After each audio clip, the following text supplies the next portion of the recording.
Story 1. The Window Watcher. I still remember the smell of rain that night. It had been pouring all evening, the kind of downpour that makes everything look blurry and silent. Lucas had just moved into his new apartment 3 weeks earlier. It was a modest place, 2 bedrooms, a small living room, a kitchen that barely fit one person at a time, but it was his. And after a messy breakup, that meant everything. The building was old, built in the early 70s. The paint was peeling, the plumbing was questionable, and the heating sounded like a dying raccoon stuck in the vents. But the rent was cheap, and the neighbors were quiet. Too quiet, actually. He had only met one person, Mrs. Hanley, an elderly woman from across the hall who always smelled like mint and mothballs. The rest kept to themselves. Lucas didn't mind. He wasn't looking to make friends. He just wanted peace, time to rebuild, maybe finish the book he'd been working on for the past 5 years. That first week had been blissfully uneventful until the second Friday. It started with a sound. Not a loud one, not at first. Just a faint tapping, like fingernails on glass.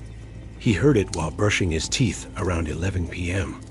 The window in the hallway one that looked out into the narrow alley between his building and the one next door had fogged up from the humidity. But through the mist, he swore he saw movement. A shadow shifting. A figure? He chalked it up to paranoia and went to bed. The next night, the tapping returned. Same time. Same window. Only this time, it was unmistakable. 3 clear, deliberate taps. Tap, tap. Lucas walked down the hallway, toothbrush still in his mouth, and peered out. Nothing, but the fog on the window had a smudge. A small streak, as if someone had dragged a finger down the glass. He wiped it away and went back to bed. But he didn't sleep. Saturday night, the tapping didn't come. Lucas waited. Sat in the hallway with a baseball bat across his lap like some weird urban night. Nothing. Sunday, silence. Monday, 11 p.m. Tap, tap. This time he ran. Swung the hallway door open. Pointed his flashlight into the alley. Nothing. No footsteps. No figure. No movement. But then he looked at the window again. Not just a streak this time. This time there were 3 smudges. Fingerprints, human-sized, pressed against the glass from the outside. Only Lucas lived on the 3rd floor. That's when things started spiraling. Tuesday morning, he called his landlord, reported what happened. The landlord laughed, told him the alley was too narrow for anyone to climb, that maybe it was just birds or branches. But Lucas wasn't convinced. He bought a security camera cheap, motion detecting, connected to his phone. He set it up facing the window. Wednesday night, the tapping came again. He didn't go to the window this time. He stayed in bed, holding his phone, staring at the camera feed. At exactly 11:04 p.m., the camera froze. Just stopped. It was still transmitting. He could see the time, but the image didn't move. For 10 minutes, the feed remained frozen, before suddenly resuming as if nothing had happened. He ran to the hallway. No one, but the fingerprints were back. And this time, there were more of them. A full handprint, a palm, and lower down, pressed against the glass, was a face. Not clearly visible, but the smudge was unmistakable. The outline of a nose, lips, even the curve of a cheekbone. Someone had been staring through the glass, right into his apartment. He wanted to scream, to call the cops, to do something. But there was no crime, no entry, no proof. He cleaned the window, unplugged the camera, and tried to convince himself it was all in his head. Thursday came. Lucas didn't go to work. He stayed home, blinds drawn, pacing. At 11 p.m., the power cut out. Not just his apartment, the whole building. Pitch black. His phone battery was at 9%. He turned on the flashlight and tiptoed to the hallway. The window was already fogging. He raised the light. and nearly dropped his phone, because the face was there, pressed right against the glass. This time, not a smudge, not a trace. A person, a woman, pale, wet hair clinging to her face, eyes wide, lips slightly parted like she was whispering something he couldn't hear. Her breath fogged the glass in little bursts, and she didn't blink, just stared. Lucas stumbled back. The woman didn't move. Then, with one sudden jerk, she slammed her palm against the glass. Lucas screamed and ran into his bedroom, locked the door, called the cops. They arrived 15 minutes later. No one in the alley. No sign of forced entry.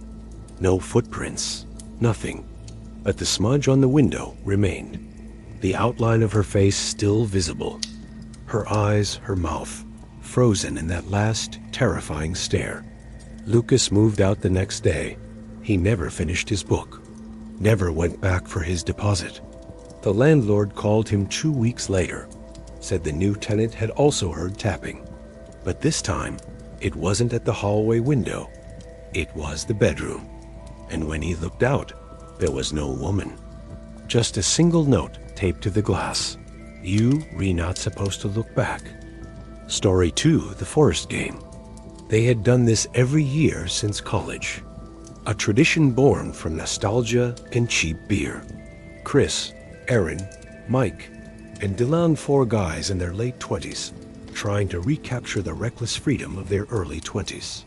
Each year, they picked a different spot somewhere remote, somewhere deep in the woods, set up camp, and spent a weekend off the grid.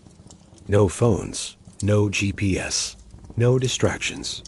Just nature, firewood, and too much whiskey. This year, Dylan had picked the location. He said it was perfect, completely secluded, accessible only by hiking half a mile off a logging trail.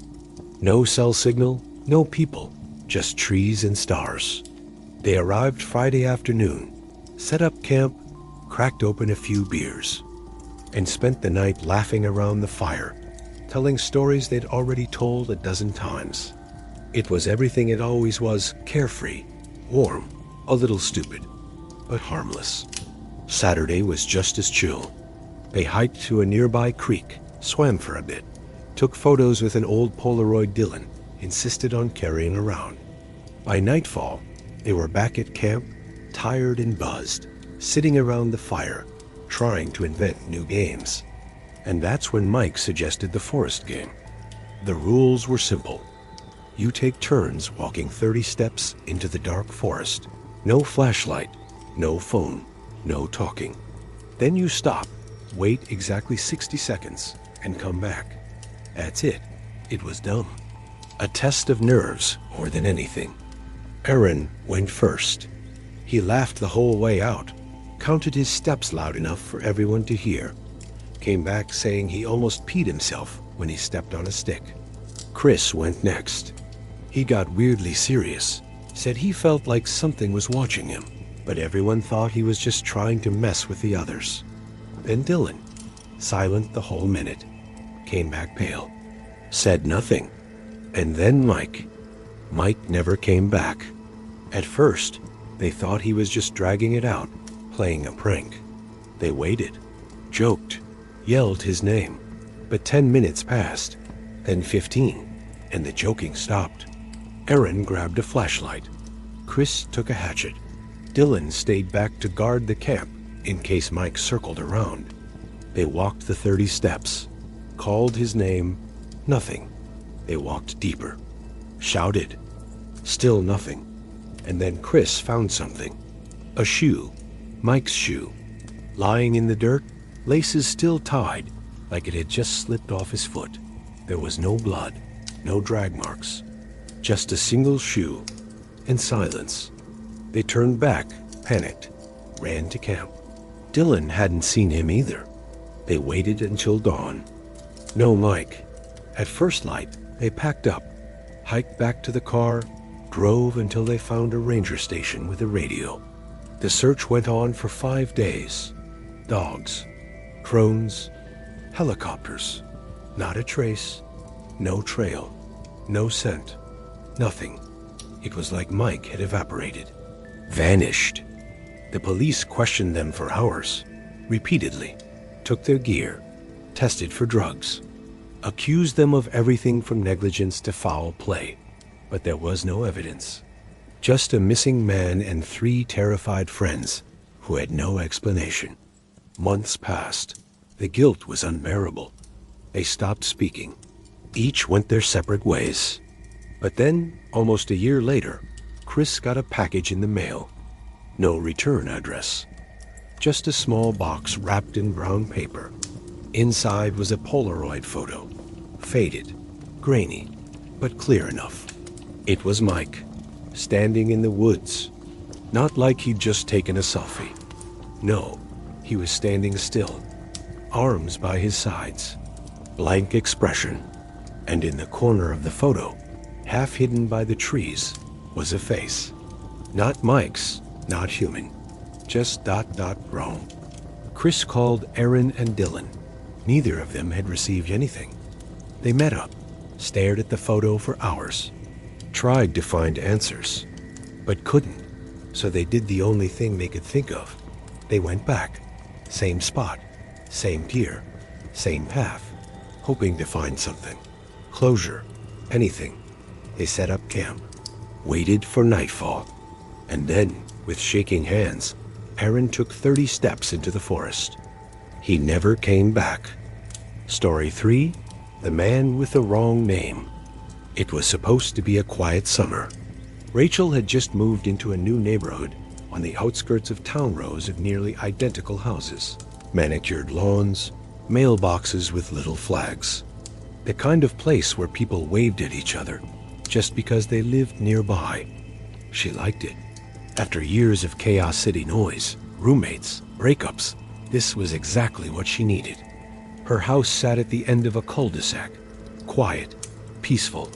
She worked from home, spent her evenings reading or watering the tiny garden she was trying to grow, and made polite small talk with her neighbors whenever she passed them.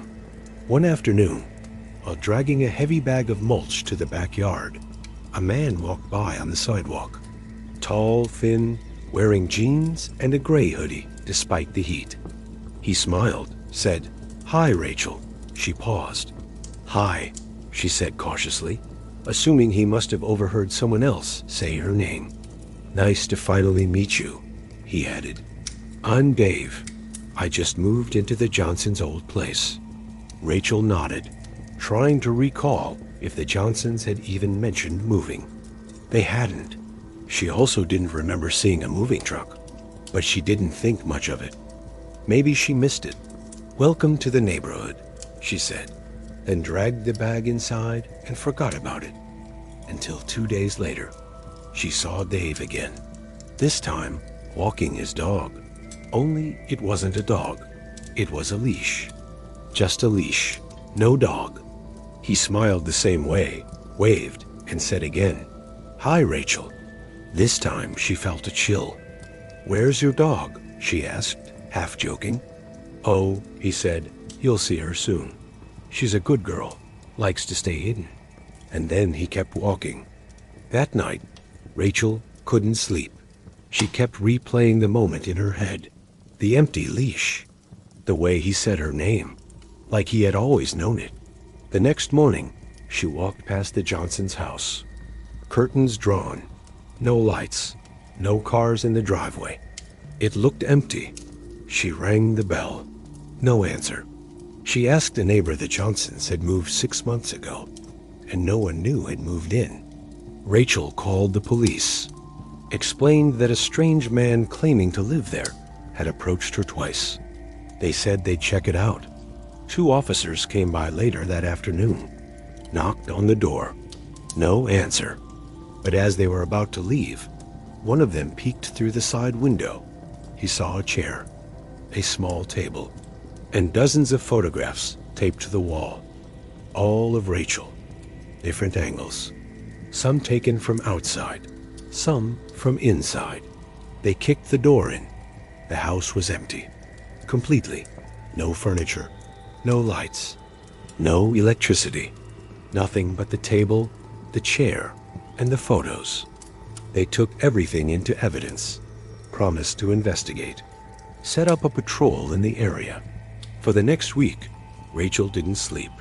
She kept every light on, slept with her phone in hand, and then one night, at exactly 3:13 a.m., her doorbell rang. She checked her phone. Nothing on the cameras. Just the notification. Motion detected. Front door. She peeked through the blinds. No one there. But taped to her front door was a note. Just one line, written in black marker. Don't forget my name. She moved in with her sister that morning. Listed the house for sale. Changed her number. Installed new locks. And for months, nothing happened. Until last week, she got a voicemail from an unknown number. A man's voice. Calm, warm. Familiar. Hi, Rachel. I'm Dave. I just moved into the place next door. Thought I'd say hello.